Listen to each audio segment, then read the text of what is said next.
ফেনী সদরসহ পরশুরাম, ফুলগাজী, ছাগলনাইয়া উপজেলায় পানি কমতে শুরু করলেও অন্যান্য উপজেলার বেশ কিছু এলাকা নতুন করে প্লাবিত হচ্ছে। পানিবন্দী পুরো জেলার লাখো মানুষ। বন্যার কারণে সীমিত আকারে কিছু এলাকায় বিদ্যুৎ, মোবাইল নেটওয়ার্ক ও ইন্টারনেট সেবা চালু হলেও অধিকাংশ এলাকায় তা বন্ধ রয়েছে। এতে দুর্বিষহ হয়ে উঠেছে জনজীবন। পানি এই মুহূর্তে কিছুটা নামতেছে, আমরা একটু বাইরে হইতেছি পানির জন্য, খাওয়ার পানিটা পাইতেছি না বা কিছু জিনিস কিনবো, কিন্তু আমরা দেখতেছি যে দোকানও খুব কম খোলা, আর যেগুলা খোলা আছে 5 টাকার মোমবাতি 50 টাকায় বিক্রি করতেছে, 5 টাকার রিক্সা ভাড়া 100 টাকা নিচ্ছে। কোনো নেটওয়ার্ক নাই, বিদ্যুৎ নাই। এলাকাবাসী যারা আছে তাদের বিভিন্ন আশ্রয় কেন্দ্রে নেওয়া হয়েছে এবং যেগুলো গর্বিত আছে সেগুলোতে নেওয়া হয়েছে।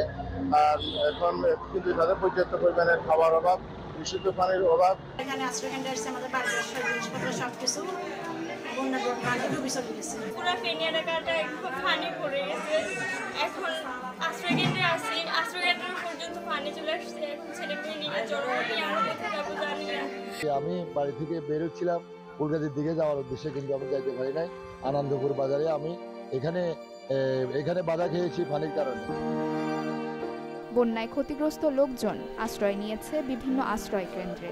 বিশুদ্ধ পানি ও খাবার সংকটে রয়েছেন তারা। আমরা খানা দানা নাই, ফ্রিজ সব নষ্ট হয়ে গেছে, সোফা বাসি গেছে, কোনো খাবার নাই, সব খাবার নষ্ট। খাবার চাউল টাল সব বিজি, পেঁয়াজ রসুন বাঁচতেছে।